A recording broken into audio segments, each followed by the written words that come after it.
How would you like to be able to have the courage to build a large business? Christian Ray Flores will tell us how. He is a coach, evangelist, philanthropist, and he has built and advised startups, raised millions for businesses and missions, and coached top executives, founders, and creatives to sustain peak performance. He co-founded Third Drive Media, producing content that moves audiences and fuels innovation, and leads Exponential, where he empowers high achievers to maximize success and significance. So, Christian, tell us, what does it take for someone to build the courage to be disliked so that they can have the courage to build a large business? Welcome to Awakened Titans podcast with Lily Patrascu, mind-blowing conversations with influential business titans sharing how you can manifest abundance, love, joy, success through quantum awakening, quantum manifestation, quantum healing, quantum miracles, exponential business growth, and innovative products and services. Well, thank you for having me, Lily, first of all. And I think it's a great question. I think most people will never build a business or a successful business precisely because of what you mentioned, right? The courage to potentially fail, to be rejected, to be disliked, to be criticized. It's the fear. It's a very primal fear. We're very tribal people. And if you don't overcome that fear, that primal fear, it's going to be very, very hard for you to build anything of significance. It could be a nonprofit, a mission, a business, a big sort of creative career even. And that is the thing. That's the first thing to develop a skill to overcome that. I think it's as a lot of people skip that and they focus on tactics, right? Okay, what are the methods? What's the latest AI? Or how do you find the money? All those things those are tactics. We need to focus on is strategy. Strategy is who do you become, the kind of person you become that attracts investors, ideas, collaborators, people that want to support you, work for you, etc. That's the big question. Great. So tell us, how can someone become courageous if they are genuinely fearful of everything? They're fearful of raising millions for their startup. They're fearful of speaking to the investors that could give them money. They're fearful of, even if they were to attract the right people into their lives, investors and the right business collaborations, they're afraid of actually closing the deal because they're afraid of showing up. They're afraid of not being good enough. They're afraid of like so many different things. How can someone overcome those massive fears and do things anyway in spite of fear? Well, actually, fear is not necessarily a bad motivator if you know how to frame it, right? So I'll give you an example. So if you grow up poor, a fear of poverty, I'll never go back to this ever again. It's actually a good motivator. You can reframe it rather than I'll always be poor. That's a very different mindset that comes from the same exact place. You know, I grew up all over the world. I grew up in third world countries most of my life. And one of the things that I did want to change is to have a certain level of reputation, something that I offered to the world that was so valuable that I will never be sort of a cog in a machine, for example, right? That was one of my things, that I will have choices. If I don't like a particular place, in my world, it was a country with an oppressive regime, for example, I would have a set of skills that will translate and solve other people's problems anywhere I go. So that's a negative motivation reframed into something that drives you forward. Does that make sense? Yes. So how does someone act in spite of fear? What would someone do to kind of like, yes, you can reframe your fear into a big motivator, but what if someone doesn't know how to do that? Well, I would say, I mean, fear is very biological, actually. You know, if you think about it, right? You have a negative thought. You're anxious about a presentation or a conversation. You want to have a pitch, and your brain will produce stress hormones, and basically it's a chain reaction. And people can actually stay in that for a long time. If you're very tired, you'll stay in that for a long time. If you don't have the techniques and the lifestyle to support something else, you will stay that for a long time. More Americans than most Americans are in a perpetual stressful behind kind of state of being, for example. So all of those things, they accelerate fear, they multiply fear, and reversing that is really a matter of going, okay, first of all, I can do it. And I can promise you, for example, some of the people that I work with, they're usually behind, stressed out because of the complexities. There's a lot is at stake. They're usually in some sort of leadership position. So they've gotten used to being in that sort of survival mode for a long time. And what I say to them is, I can get you out of that in a week. And if you pay attention and you work with me, you'll be able to get out of that kind of state within an hour of being in that state. And that changes everything, because you can't really build a new future if you're stressed out and not creative and not passionate, joyful, creative, in a state of flow. You can't imagine a new scenario to overcome an unexpected obstacle. You can create something innovative if you're not in a creative mode. If you're stressed out, you're going to guarantee to over the long haul to stall, to plateau, maybe hit a wall. And if you change your lifestyle, if you understand how fear works, how anxiety works, you can have an unfair competitive advantage over other people.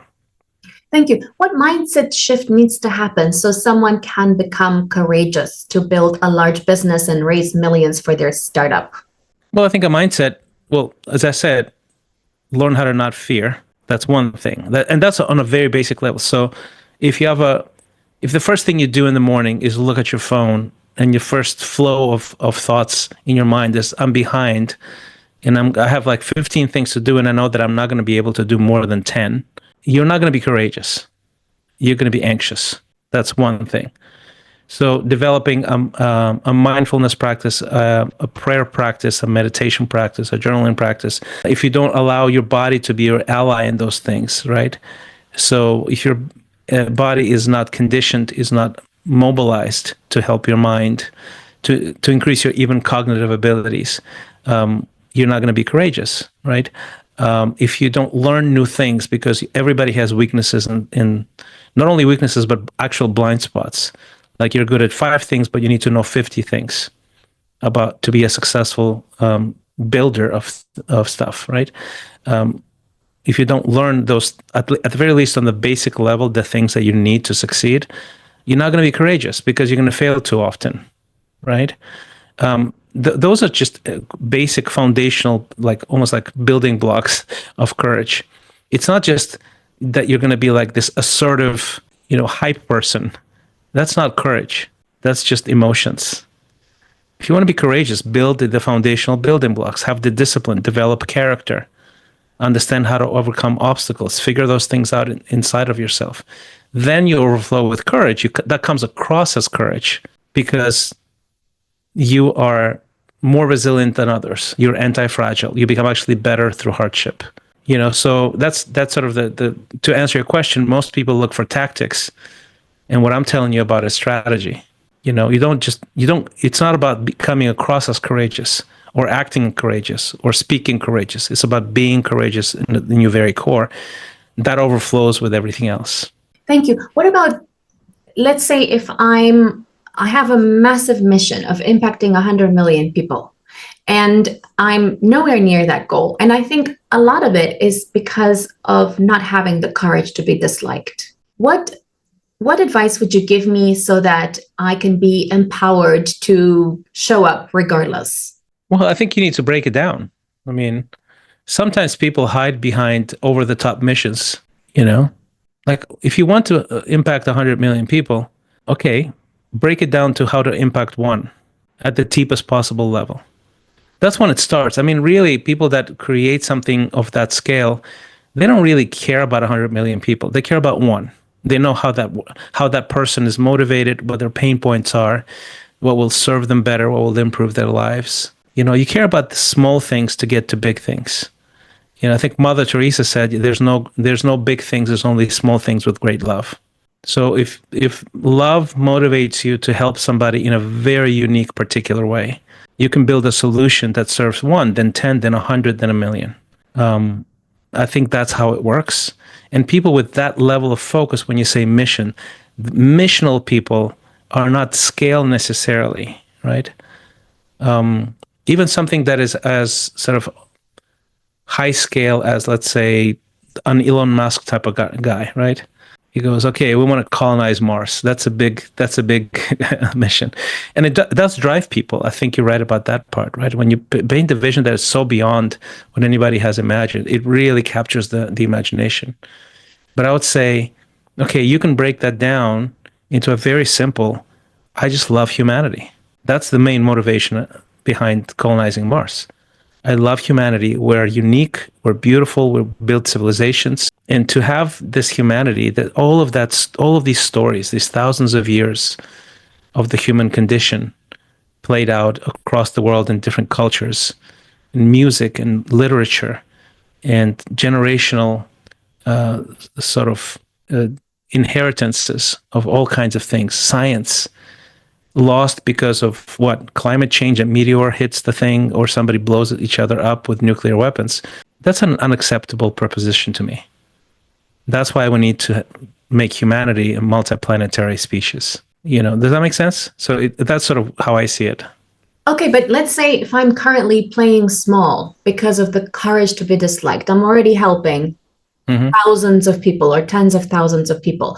How do I break through my courage to be disliked in a way that I have the courage to show up on a bigger scale? Because what I find is, for example, you can say that because I'm an introvert, okay, so I get, you can say, energy, and I'm in flow in bursts. So let's say sometimes I'm in a lot of flow and like everything comes to me, and like so many opportunities and so many incredible people like you come to me, and it's like everything just flows and I'm so excited. And then what happens is like I tend to self-sabotage a lot. And I think it's because of the courage to be disliked. Okay. And it's because of past trauma that I haven't overcome yet. And I wonder if there's any like magic pill I can swallow that will allow me to be like, you know what? The thing that matters is just that I did my best, and I don't have to be perfect. As long as I did my best, then I don't have to self-sabotage when an amazing person like you comes to me to, let's say, publish a book or, do some sort of project. I don't have to like delay, sending the proposal or, do the sort of things that I do sometimes. And that's just because that's something I do sometimes because of fear. Yeah, I get it. Yeah, I understand what you're asking now. Well, I'd say, okay, here's one magic community. That's a magic pill. The reason why that magic pill cures that fear of being disliked is that you are around real people who are sort of in your caliber, going in the same direction you are. Let's say you share that. They might be building different businesses, different media projects, different types of outreaches, but they want to matter. They want to change the world. And they know you, and you know them, and you see their journey, and you see under the hood, right? You see that they're also fearful, and sometimes they're irrationally fearful, right? You see their anxiety. They see the sort of the origin story things that plague us. You said, unresolved trauma, things like that. And they know yours. And you not only theoretically or intellectually, but you're experientially giving and receiving support and grace regardless. So for example, I have my coaching cohorts going every week, right? So today I had one, and it's very impressive men in a group of, I think we had like 8 people today. And they're all building impressive things, and they're all wanting to have positive impact. And, some of them are actual like legends, and they're vulnerable with each other, supportive with each other, and they overcome this fear on this very local level, like because they're known. But to build that, you have to build intimacy and trust, right? So every week they show up. Although they're busy, although there's all kinds of things competing for their time, they show up at this cohort, and they value this cohort because it reinforces that idea. Look, you are seen, you are loved regardless. and you're doing the right thing, and we'll help you do that. We'll help you get there. So if you have this kind of deep community, which is what one of the things that I foster in my coaching, then you can look outside and there's 1,000 people, 10,000 people who are exposed to whatever it is, your YouTube channel, your book, your product, your service. And honestly, if some of them dislike you, which some of them will, it actually doesn't matter. And the truth is, they don't even dislike you in the first place. They might be having a bad day, or you're just not their cup of tea. That kind of stuff is irrelevant. It becomes irrelevant when you have a sort of a close proximity to a community that walks with you and knows you well. Thank you. So how do you feel around people who, let's say, underappreciate you online? Is it that you simply ignore them, don't notice them, or there are not that many of them because generally you do your best and you somehow vibrate at a higher frequency than many people, and because of that you attract only amazing positivity online, and there's no people underappreciating you, there's no people who are misunderstanding you online, and there's no people writing incorrect stuff about you online? Oh, well, that's easy. I mean, how many? Let me ask you a counter question, which is sort of the answer, right? Like if you're talking about people who are essentially writing negative things as a comment to a YouTube channel or something, or a review of a book, how many highly successful people that have something to offer to you and are valuable to you would ever leave a comment like that online? And the answer is zero. So if the person leaves something like that online, it describes really more of where they are at than when you're at. So the answer is you absolutely ignore. You don't even answer the comment. You just ignore it. It's that simple. And it's the price of having some sort of exposure, right? If you're famous for something, you're known for something. One of the costs of becoming known is haters, just people who have nothing better to do than just to leave a snarky comment. Thank you. Tell us your 10 commandments for building an empire, building a large business, and how did you become personally courageous? I don't really. I can give you sort of my answers to things that you do with great passion and great devotion. Sometimes an empire happens, sometimes it doesn't. So, like, to give you an idea, one of my first professional successes was large because I became one of the top pop artists in Eastern Europe, right? So that's officially like unmistakably large because you have millions of people who know your name. You tour around the country, 15 different countries. You get sports arenas. People are singing your songs back to you. That's legitimately a large-scale operation. But honestly, I shy away from that scale for me. And I literally eventually walked away from that or transitioned out of it to build things that are smaller, more intimate, that have more meaning to me. Some people are born to do large-scale things, or some people are just daydream about building large-scale things and empires.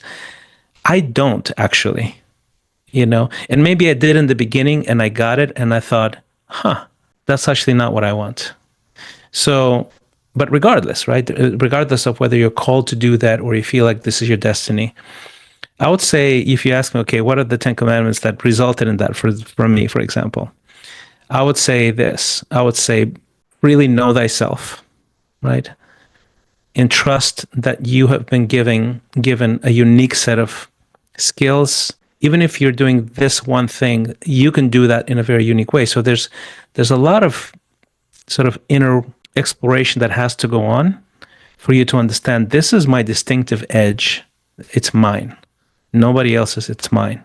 So it's self-esteem, it's introspection, it's understanding exactly what that means, and then executing on it, right? So when you execute on that, usually you're actually bad, even though it is unique. So then what are the repetitions necessary? If I trust this is what I have to offer.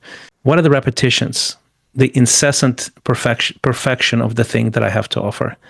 So that's the second command, right? Trust that you have gifts, perfect your gifts, and then have the discipline to multiply your gifts. How do you multiply your gifts?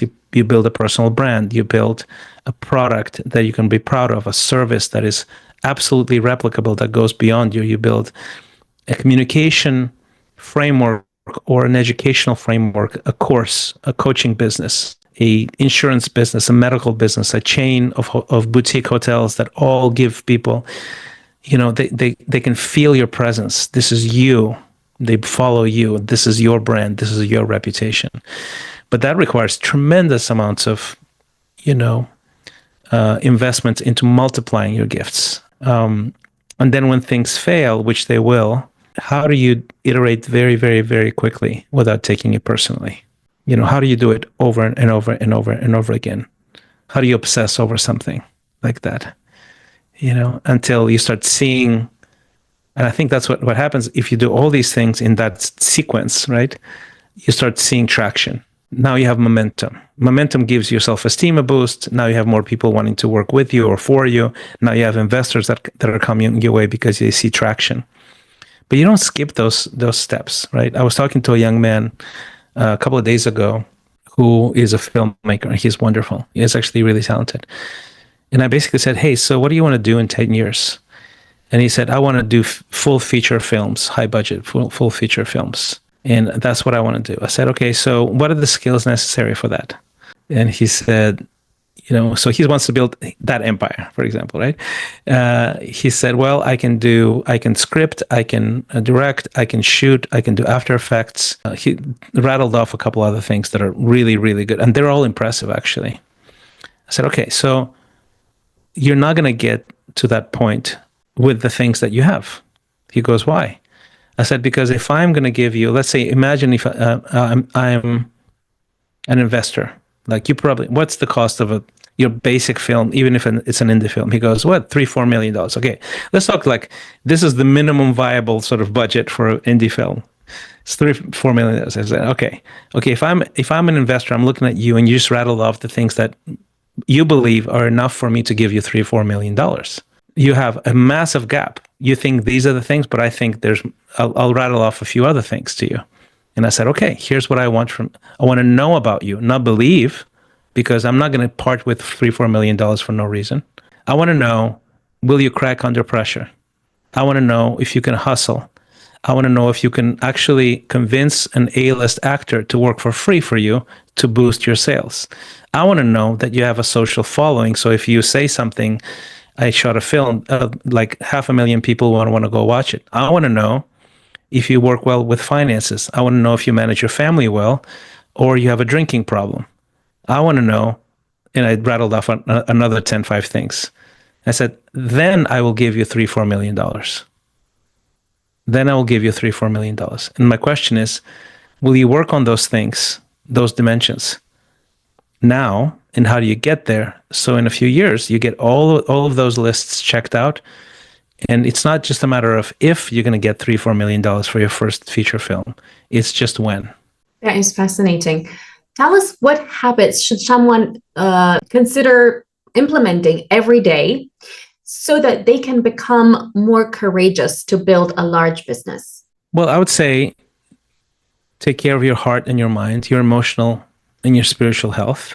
That's non-negotiable. Take care of your body, because your body contributes to your mental state and your abilities. Develop a community of people who can, invest in them. You earn somebody's friendship and somebody's support. Find a mentor or a coach, because these are the people that see around corners. They will save you years of mistakes, sometimes decades. Form partnerships that are collaborative. You have this, I have that, this other third person have this other thing. Let's work together. That's just and obviously publish. Develop a personal brand, a newsletter, a YouTube channel, a podcast, a series of books, a framework, something that you can teach other people to get your following that will follow you from project to project, from early stage to the second stage to the third stage. Thank you. Tell us, what gave you the courage to become a recording artist? I wanted to do something distinct. Most of the people at the time that I was doing that were going, because I have a master's degree in economics. So the more stable thing, the more rational thing to do is to go into banking or finance or trade or academia. I wanted to do something bold, highly, highly risky. But I had almost like an inner knowledge that I have something to offer to the world that is unique. And I know that the probability of failure is really high. But I don't think I would be willing to live with myself if I hadn't tried. And I think that was probably the primal motive. The primary motivation was, if I don't do it now, I will regret it for the rest of my life. I have the rest of my life to live it out. But I definitely don't want to live with regrets. Thank you. Like the second I saw you, I just knew like you have superstar quality. And I'm wondering, do you believe that superstars are born or created? I think they're created. Yeah, I don't think they're born. No. I think it's just layers and layers of things that happened for you, with you, against you, and how you process that, right? You process a certain persona quality, a quality of a human being. That's what makes a superstar. It's really not external, it's internal, usually. It's an energy. But I think if you find any people who are distinctive in any situation, like business or fashion or whatever, you'll find just beneath the hood, right, under the hood, a backstory, obstacles overcome, problems, and they just reframed it, right? They just found a way to recontextualize their hardships into something that they can offer to the world, and that gives them that sort of that weight, that authority, that is inner authority. They don't have to prove it. They just show up, right? And the camera loves them, for example, or the book reader just seems engrossed by this simple language that is structured a certain way, or a business owner who walks into a room of potential investors and they don't want to give them the money, and then by the end of the conversation they do, because they just trust in the human being. Thank you. What is the secret to your success? Oh, that's a good question. I think I'm a very good learner, and I think that's, again, to illustrate that. Why am I good? Why am I a great learner? I just never stop. I'm just voracious in the things that I want to learn. Well, when I was a child, I was a refugee at age 5. It was my first memories were a refugee facility in Chile. I'm half Chilean, half Russian. I grew up in 4 different countries, 3 continents. I changed all of those places by age 7. So if you're an outsider at that early age, over and over and over again, what you want is to fit in and to figure out people. How do I fit in? So I think that origin story really helped me to develop almost like an incessant desire to understand other people, which really helps in the world and in business as well, and also a desire to learn, to understand how things work. And I would say if I were to pinpoint one quality that helps me sort of be successful, and I've changed like 5 different careers in my lifetime, I would say that this curiosity, this desire to learn, like a passion for learning. I just really enjoy it, I don't have to force myself. I just do it. I want to learn more about everything. Thank you. How can someone flip a switch inside of them that turns them from ordinary to superstar? I honestly don't think that happens. I don't think there's such a switch. I think you grow into it, and it's layered, right? It's small things done, with a lot of discipline and intentionality over years. Then eventually you can see almost like a compound effect of this effort, and that you interpret that as being a star, and sometimes you interpret that as being a natural born star. I just don't think that's the reality of things. It feels like that because it's just so off the charts distinctive. But those things, I think, are nurtured over a long period of time. Thank you. How can entrepreneurs connect with you? I have a newsletter that I think is probably a good connection point. Just if you want to be, if you want to have strategies about inner mastery, outer impact, how to develop a personal brand, how to develop a different future, you can go to christianrayflores.com. So my name.com, christianrayflores.com. And I drop 2 emails a week, Wednesdays and Sundays. I put a lot of effort into that. I have maybe 12,000 people following this. Usually they're business leaders, nonprofit leaders. If you feel like, okay, this guy has a coaching approach that is unique, that maybe speaks to me, just go to my coaching page. It's Exponential, without the E, starts with an X, exponential.life. Thank you. Follow us for more interviews with world's most influential business titans, providing you with the insights to awaken to your full potential so you can get paid to be yourself, find true happiness, and manifest anything you desire.